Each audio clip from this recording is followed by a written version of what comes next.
যুবক ভাইরা রে, একটু আইসা বছরে মাহফিলের মধ্যে বছর কেমন লাগে দেখো।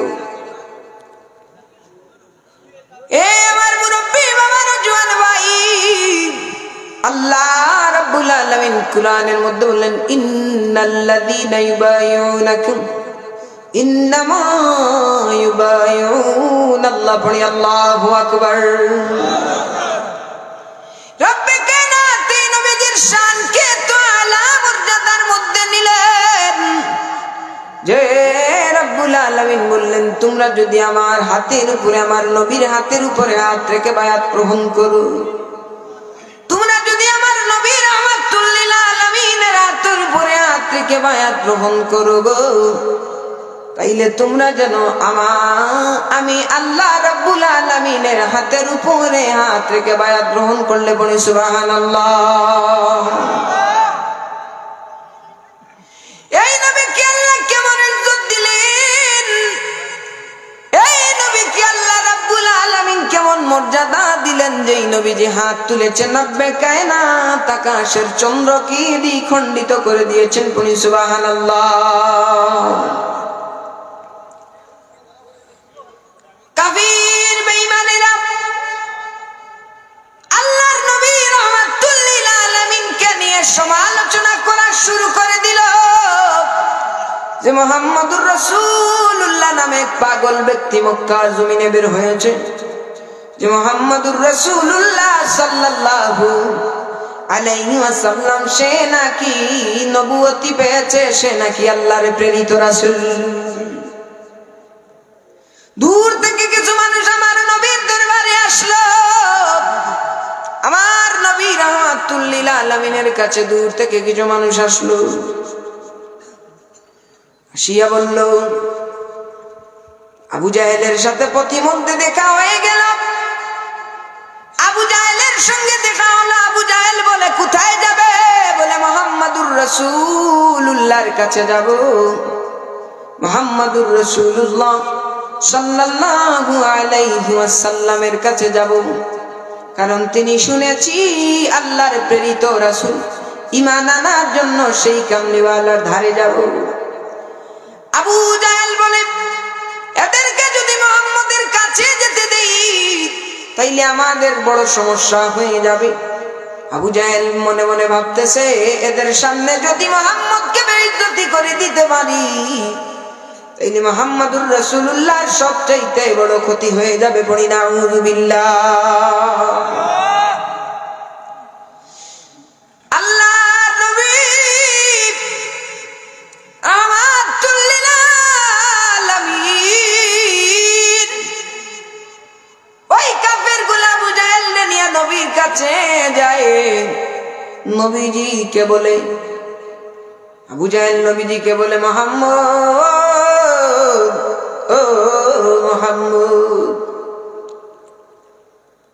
তোমার কাছে এই লোকগুলো আসছে, তুমি নাকি নবী, কিছু পরীক্ষা তুমি দিতে হবে। এই লোকগুলা আমাকে ধরেছে, আমি তোমাকে পরীক্ষার জন্য প্রশ্ন করব। আমার নবীজি বলে, আবু জাহেল কি প্রশ্ন করবে? আবু জাহেল বলে, মুহাম্মদ, আকাশের দিকে যে চাঁদ দেখতে চাও, আকাশের দিকে যে চাঁদের দিকে তুমি তাকাও, ওই চাঁদটাকে তুমি দ্বিখণ্ডিত করে দাও। পড়ি সুবহানাল্লাহ। নবীর কাছে জিবরাইল আমিন চলে আসলেন, আসিয়া বললেন, ইয়া রাসূলুল্লাহ, নবী গো, মায়ার নবীজি, ও নবীজি, ইয়া রাসূলুল্লাহ, ইয়া হাবিবাল্লাহ, ওগো নবীজি, আপনি আপনার শাহাদাত আঙ্গুল মুবারক তুলিয়া চাঁদের দিকে একটা টান দেন।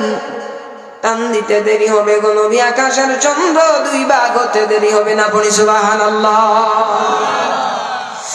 আমার নবীজি রাহমাতুল লিল আলামিন হাত মুবারক আকাশের দিকে তুললেন। হাত মুবারক তুলতে দেরি হইল ভাই মুসলমান, শাহাদত আঙ্গুল দিয়া নবীজি ইশারা করতে দেরি, আকাশের চন্দ্র দ্বিখণ্ডিত হইতে দেরি হলো না। পড়ি সুবহানাল্লাহ।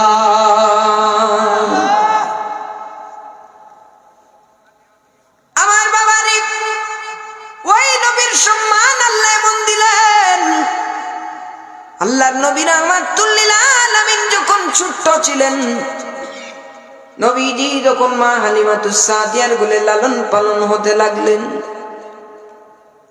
ছোট্ট বয়সে আল্লাহর নবী রাহমাতুল লিল আলামিনের দুধ গুণের নাম ছিল শায়মা রাদিয়াল্লাহু তাআলা আনহা। পড়ি সুবহানাল্লাহ। মা হালিমা শায়মাকে বললেন, ও শায়মা, আমার ছেলে মুহাম্মদ আমার জানের চাইতে আরো বেশি প্রিয় গো।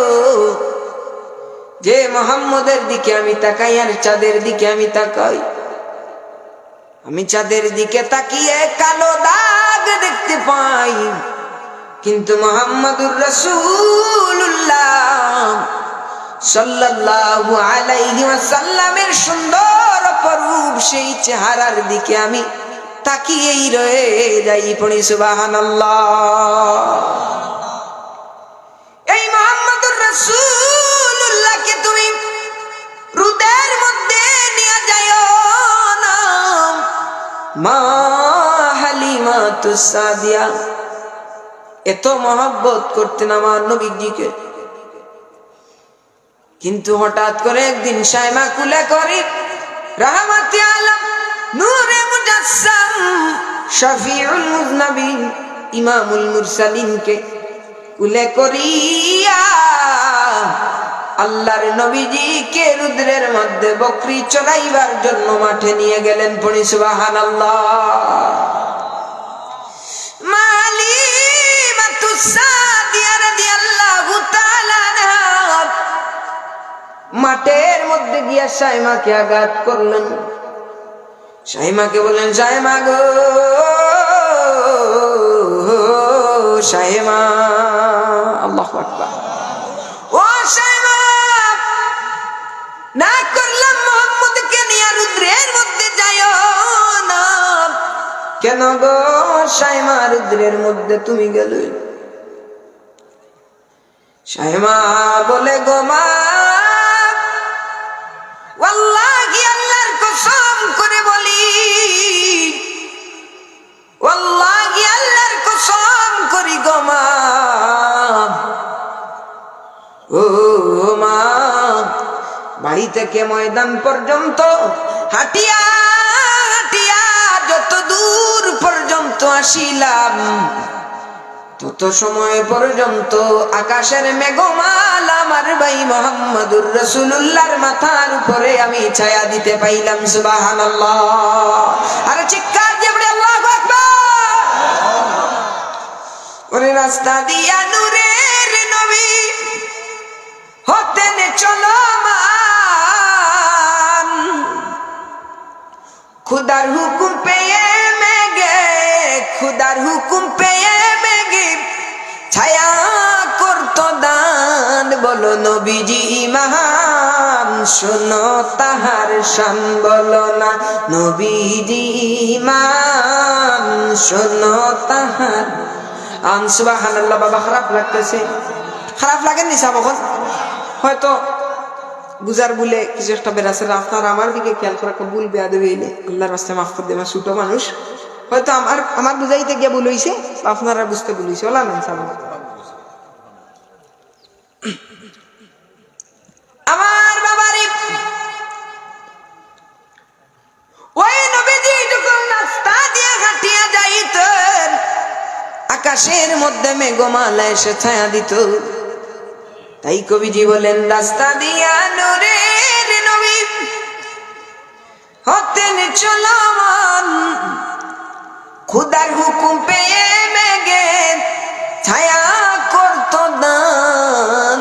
নবীজি মহান, বলো শোনো তাহার শান, বলো নবীজি মহান, শোনো তাহার। আল্লাহর নবী রাহমাতুল লিল আলামিন রে বাবা, গাছ আমার নবীদের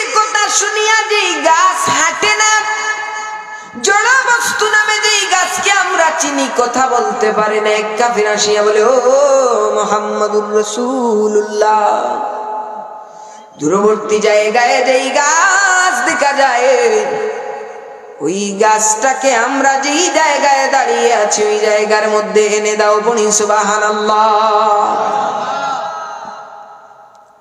এবার নবীজি ডাক দিয়ে বলে, ইহুদি, ও কাফের, তুমি ওই গাছটাকে গিয়া বলিও যে আমরা যেই জায়গার মধ্যে আছি ওই জায়গার মধ্যে আমি নবী বলেছি, সে যেন হাঁটিয়া হাঁটিয়া চলে আসে। ওই ব্যক্তি গাছের কাছে যায়, নবীর কথা বলতে দেরি হলো।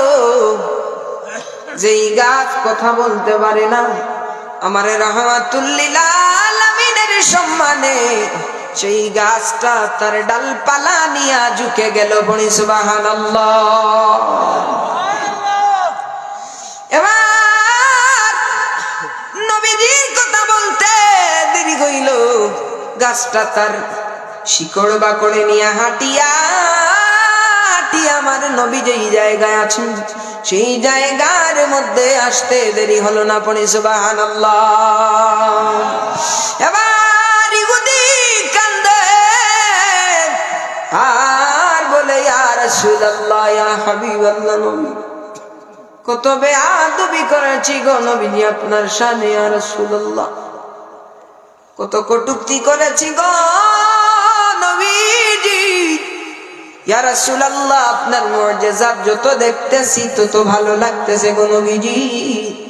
আমি আরো কিছু মুজিজা আপনি রাহমাতুল লিল আলামিনের দেখতে চাই। পড়ি সুবহানাল্লাহ। এবার নবীজি কি তুমি দেখতে চাও?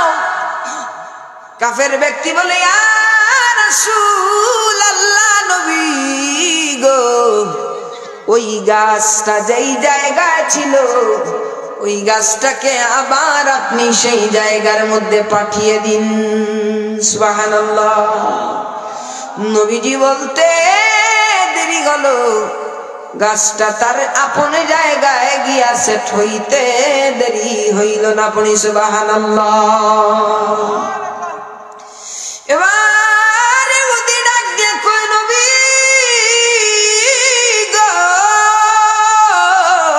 মায়ার নবীজি, আল্লাহু আকবার, ও নবীজি আর দেরি করব না গো নবীজি, আপনি আমাদেরকে পড়াইয়া দিন লা ইলাহা ইল্লাল্লাহু মুহাম্মাদুর রাসূলুল্লাহ। চিৎকার দিয়ে পড়ি না সুবহানাল্লাহ।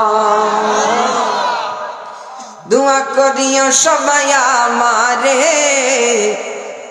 ওরে ধন্য যেন করে নবীর দিদারে। আওয়াজ করে পড়ি আল্লাহু আকবার। বাবা খারাপ লাগতেছে, খারাপ লাগতেছে, বলবো বলবো। দোয়া করিও সবাই আমারে, ধন্য যেন করে নবীর দিদারে। বলো দোয়া করিও সবাই আমারে, ধন্য যেন করে নবীর। আরে আরো আওয়াজ করে পড়ি, দোয়া করিও সবাই আমারে, ধন্য যেন করে নবীর। ওরে দুরুদ সালাম মিলাদ কিয়াম পড়ব জীবন ভোর, পাইতে আমার নূর নবীর নুরানি নজর। সুবহানাল্লাহ। ওরে যাইতে চাই নবীজির বাড়ি, ওরে যাইতে চাই মদিনার শহর নবীজির ধারে, যাইতে চাই মদিনার শহর নবীজির ধারে, ধন্য যেন করে নবীর দিদারে। পড়ো দোয়া করিও সবাই আমারে, ধন্য যেন করে নবীর দিদারে। পড়ো দোয়া করিও সবাই আমারে, ধন্য যেন করে নবীর দিদারে। সুবহানাল্লাহ। রাহমাতুল লিল আলামিন, যেই নবীর জীবন জন্ম লগ্ন থেকে নিয়ে 63 বছর পর্যন্ত দুনিয়ার জমিনে আল্লাহ আমার নবীকে এমন ইজ্জত দিয়া বাঁচায় রাখছে। শত শত নবীদের জীবনী দেখা যায়, শত শত নবী রাসূলদের জীবনী দেখা যায়। সকল নবী রাসূলদেরকে আল্লাহ মুআজিজা দিয়েছেন, ঠিকই একটা একটা করে মুআজিজা দিয়েছেন। যেমন মূসা কালিমুল্লাহকে আল্লাহ লাঠির মধ্যে মুআজিজা দিয়েছেন, এইভাবে প্রত্যেকটা নবীজিকে আল্লাহ এক একটা করে মুআজিজা দিয়েছেন। সুবহানাল্লাহ। কিন্তু আমার নবী কায়নাত রাহমাতুল লিল আলামিন কে আল্লাহ রাব্বুল আলামিন একটা মুআজিজা দেন নাই গো। আমার নবীর চুল মুবারক থেকে নিয়ে পায়ের নখ মুবারক পর্যন্ত আমার আল্লাহ আমার নবী রাহমাতুল লিল আলামিন কে মুআজিজা দিয়া ভরপুর করে দিয়েছে। বলি সুবহানাল্লাহ। নবীর জন্ম লগ্ন থেকে নিয়ে 63 বছর পর্যন্ত যেই জীবনীগুলা দেখা যায়, জন্ম পূর্ববর্তী যেই ঘটনা আল্লাহ ঘটাইলেন, জন্ম পরবর্তী যেই ঘটনা আল্লাহ ঘটাইলেন, নবুয়ত থেকে নিয়ে হিজরত পর্যন্ত আল্লাহ নবীর মাধ্যমে যেই ঘটনাগুলা ঘটাইলেন, সুতরাং সবকিছু মিলাইয়া আমার আল্লাহ আমার নবীজিকে এমন ইজ্জত দিলেন, আল্লাহর সৃষ্টির দ্বিতীয় কোনো ব্যক্তিকে তেমন ইজ্জত আল্লাহ দেন নাই। সুবহানাল্লাহ। এই জন্য আল্লাহ কুরআনুল কারীমের মধ্যে বলেন ওয়া রাফা'না লাকা যিকরাক। পড়ি সুবহানাল্লাহ। সুফিয়া বিনতে আবু তালিব বলছেন, মুহাম্মাদুর রাসূলুল্লাহ সাল্লাল্লাহু আলাইহি ওয়াসাল্লামের জন্ম যখন হইল, মুহাম্মদ আরবি সাল্লাল্লাহু আলাইহি ওয়াসাল্লামের জন্মের সময় কিছু ঘটনা আমার চোখের মধ্যে পড়ল। আমাদের ঘরের মধ্যে প্রদীপ জ্বালানো ছিল, মিঠি মিঠি আলো দিত, মিঠি মিঠি আলো দিত। কিন্তু যখনই মুহাম্মদ আরবি দুনিয়ার জমিনের মধ্যে তাশরীফ আনলেন গো, পূর্ণিমার চাঁদের চাইতে আলো উজ্জ্বল আমার মুহাম্মদুর রাসূলুল্লাহর বদন মুবারকের নূরে পুরাটা ঘর আলোকিত হয়ে গেল। পড়ি সুবহানাল্লাহ। আমি মুহাম্মদুর রাসূলুল্লাহ সাল্লাল্লাহু আলাইহি ওয়াসাল্লাম ছেলে নামে সেটা দেখার জন্য গেলাম। দুনিয়ার तमाम ছেলে সন্তানদের দিকে আমি দেখলাম যে প্রত্যেকটা ছেলে সন্তান জন্মগ্রহণ করে খতনার কাজ পরিপূর্ণ থেকে যায়, কিন্তু মুহাম্মদুর রাসূলুল্লাহ সাল্লাল্লাহু আলাইহি ওয়াসাল্লাম কে যেন খতনা করাইয়া দুনিয়ার জমিনে পাঠিয়েছে। বলি সুবহানাল্লাহ। আমি মুহাম্মদুর রাসূলুল্লাহ সাল্লাল্লাহু আলাইহি ওয়াসাল্লামের শরীরের দিকে লক্ষ্য করে দেখলাম প্রতিটা শিশুর শরীর থেকে দুর্গন্ধ বাহির হয়ে রক্ত লাগানো থাকে। দুর্গন্ধর কারণে কাছে দেওয়া যায় না, কিন্তু মুহাম্মদুর রাসূলুল্লাহ সাল্লাল্লাহু আলাইহি সাল্লামের শরীরে রক্ত লাগানো ছিল না গো। কে যেন জান্নাতি পোশাক পরাইয়া, কে যেন মেশকে আম্বরের চাইতে আরো সুন্দর ঘ্রাণ লাগাইয়া আমার মুহাম্মদুর রাসূলুল্লাহ সাল্লাল্লাহু আলাইহি ওয়াসাল্লাম কে দুনিয়ার জমিনের মধ্যে পাঠিয়েছে। সুবহানাল্লাহ। আর আমি তাকাইলাম মুহাম্মদুর রাসূলুল্লাহ দুনিয়ার জমিনের মধ্যে আসতে দেরি হইল, আমি কান লাগাইয়া শুনলাম মুহাম্মদ জবান দিয়া বলতেছে লা ইলাহা ইল্লাল্লাহু ইন্নী রাসূলুল্লাহ। আওয়াজ করে পড়ি না সুবহানাল্লাহ। বেহেশতি পোশাক পরা, দুই নয়নে সুরমা লাগা। বেহেশতি পোশাক পরা, দুই নয়নে সুরমা লাগা। এলেন রাসূল খতনা করা, এলেন রাসূল খতনা করা আমিনার হুজরায়। বারে রবিউল আউয়াল এলেন রাসূল দুনিয়ায়। বারে রবিউল আউয়াল এলেন রাসূল দুনিয়ায়। সুবহানাল্লাহ। নবী আমার, যেই নবীজি মদিনা শরীফের মধ্যে আরামের মধ্যে আছেন দুনিয়ার জমিনে, ওই কামলিওয়ালা যেই মাটির মধ্যে আছেন, ওই মাটির দাম পর্যন্ত আমার আল্লাহ সৃষ্টির তামাম কিছুর চাইতে দামি করে দিয়েছেন। সুবহানাল্লাহ।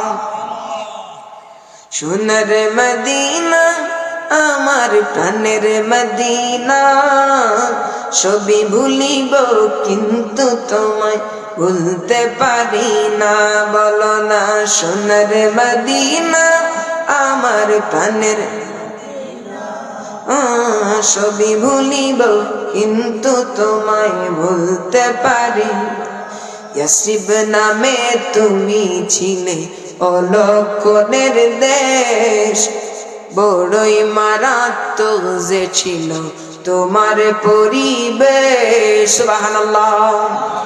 ইয়াসরিব নামে তুমি ছিলে অলক্ষণের দেশ, বড়ই মারাত্মক ছিল তোমার পরিবেশ। ওরে নবীর ছোঁয়া পেয়ে তুমি সোনার মদিনা, বলো নবীর ছোঁয়া পেয়ে তুমি সোনার মদিনা।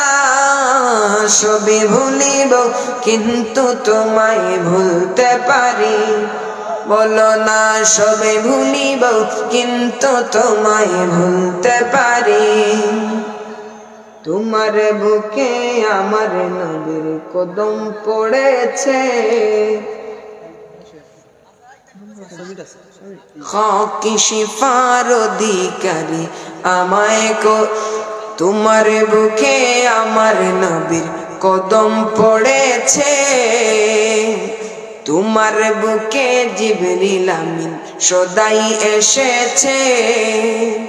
ওরে তোমার বুকে আমার নবীর কদম পড়েছে, তোমার বুকে জিবরিল আমিন সদাই এসেছে।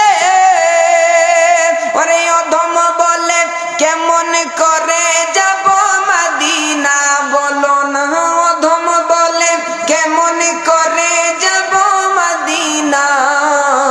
সবে ভুলিব কিন্তু তোমায় ভুলতে পারি না।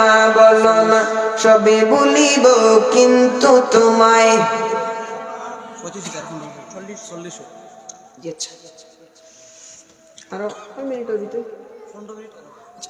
ওই নবীর সম্মানে আমার আল্লাহ রাব্বুল আলামিন শুধু নবীকে সম্মানী করে নাই বাবাজি। আমার কাছে আমার উস্তাদ শমতুল্লাহ আলেম আদিন বসা আছেন, আপনারা জিজ্ঞাসা করে নিতে পারেন। কুরআন আল্লাহর কালাম, তাওরাত আল্লাহর কালাম, জবুর আল্লাহর কালাম। আল্লাহ রাব্বুল আলামিন চারো কিতাব শুধু রব্বে কায়নাত প্রেরিত করেছেন না, আর কেউ লিখেছে? আল্লাহর পাঠানো কিতাব। কিন্তু তাওরাত যদি আল্লাহ চাইতেন কিয়ামত পর্যন্ত রাখতে পারতেন, জবুর যদি আল্লাহ চাইতেন কিয়ামত পর্যন্ত রাখতে পারতেন, ইনজিল যদি আল্লাহ চাইতেন কিয়ামত পর্যন্ত রাখতে পারতেন। কিন্তু এই তিন কিতাব না রাখিয়া কুরআনকে কেন এত সম্মানী বানানো হলো? যে কুরআন আমার নবীর উপরে নাজিল হওয়ার কারণে, কুরআন আমার নবীর উপরে নাজিল করার কারণে ওই কুরআনুল কারীম দামি হয়ে গেল। চিৎকার দিয়ে পড়ি না আল্লাহু আকবার। আর দুই হাত তুলে পড়ি আল্লাহু আকবার।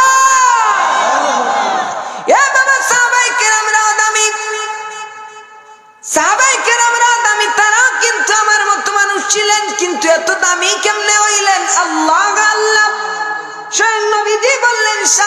সাবধান, তোমরা আমার সাহাবীদের সমালোচনা করিও না, কারণ আমার এক একজন সাহাবী আকাশের তারার সমতুল্য। তারা যেমন খুঁত নাই, আমার সাহাবীদেরও তেমন খুঁত নাই। তাহলে ওই সাহাবীরা এত কেন দামি হইলেন যে নবীজিকে নিজের জানের চাইতে, মালের চাইতে মহব্বত করার কারণে সাহাবীদেরও দাম আল্লাহ রাব্বুল আলামিন বাড়িয়ে দিলেন। চিৎকার দিয়ে পড়ি না সুবহানাল্লাহ। সুতরাং নবী দামি নয়, নবীর সংস্পর্শে যত জিনিস আল্লাহ রেখেছেন সকল জিনিসকে আল্লাহ দামি বানিয়েছেন। পড়ি সুবহানাল্লাহ। এজন্য আল্লাহ রাব্বুল আলামিন কুরআনুল কারীমের মধ্যে বললেন, আরসালনাকা ইল্লা কাফাতাল লিন্নাসি বাশীরাও ওয়া নাযীরা। আওয়াজ করে পড়ি না সুবহানাল্লাহ। আল্লাহ পাক যেন আমাদেরকে আশিকে রাসূল বানান। সবাই পড়ি আল্লাহুম্মা আমিন।